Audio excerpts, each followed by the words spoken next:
Hi everybody. Today I have another book by Leo Lionni, Fish is Fish.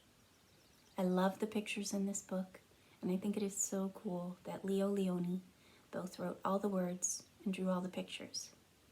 It's something I want to do too. Maybe it's something you want to try.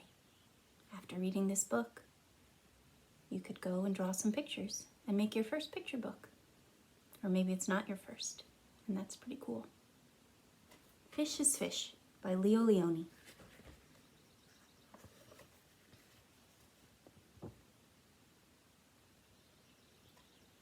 At the edge of the woods there was a pond, and there a minnow and a tadpole swam along the weeds.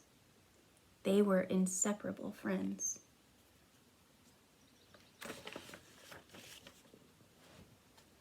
One morning the tadpole discovered that during the night he had grown 2 little legs.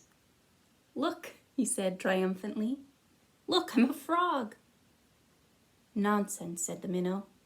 "How could you be a frog if only last night you were a little fish, just like me?" They argued and argued until finally the tadpole said, "Frogs are frogs, and fish is fish, and that's that."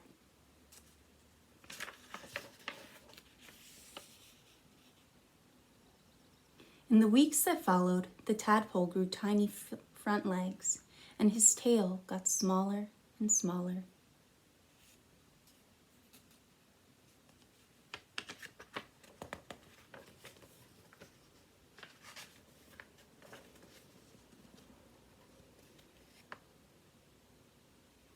And then, one fine day, a real frog now, he climbed out of the water and on to the grassy bank.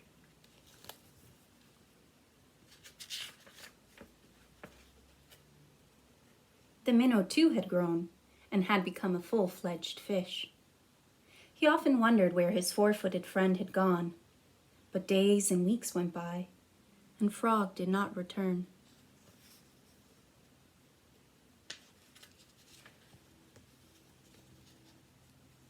Then, one day, with a happy splash that shook the weeds, the frog jumped into the pond.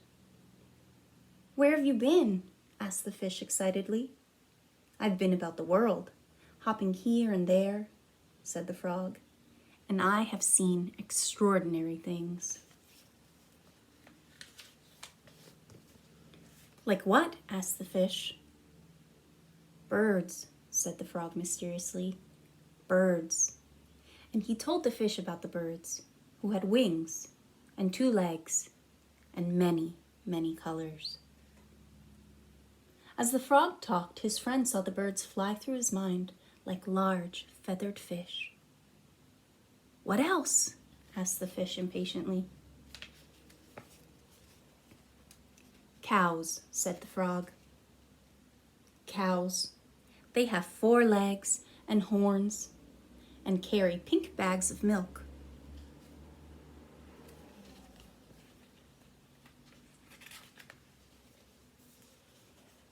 "And people," said the frog. "Men, women, children." And he talked and talked until it was dark in the pond. But the picture in the fish's mind was full of lights and colors and marvelous things, and he couldn't sleep. If he could only jump about like his friend and see that wonderful world.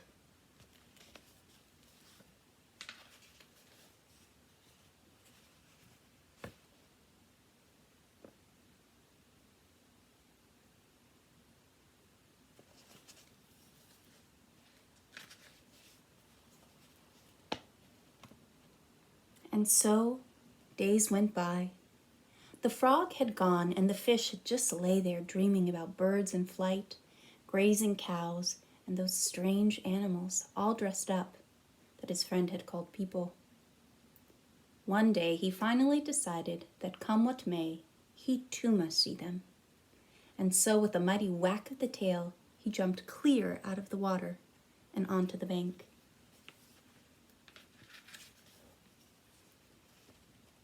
He landed in the warm, dry grass, and there lay gasping for air, unable to breathe or move. "Help!" he groaned feebly. Luckily, the frog, who had been hunting butterflies nearby, saw him, and with all his strength pushed him back into the pond.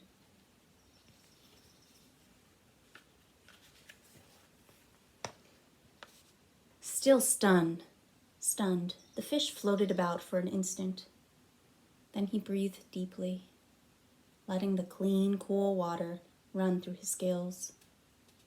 Now he felt weightless again, and with an ever so slight motion of the tail, he could move to and fro, up and down, as before. The sun rays reached down within the weeds and gently shifted patches of luminous color. This world was surely the most beautiful of all worlds. He smiled at his friend the frog, who sat watching him from a lily leaf. "You were right," he said. "Fish is fish."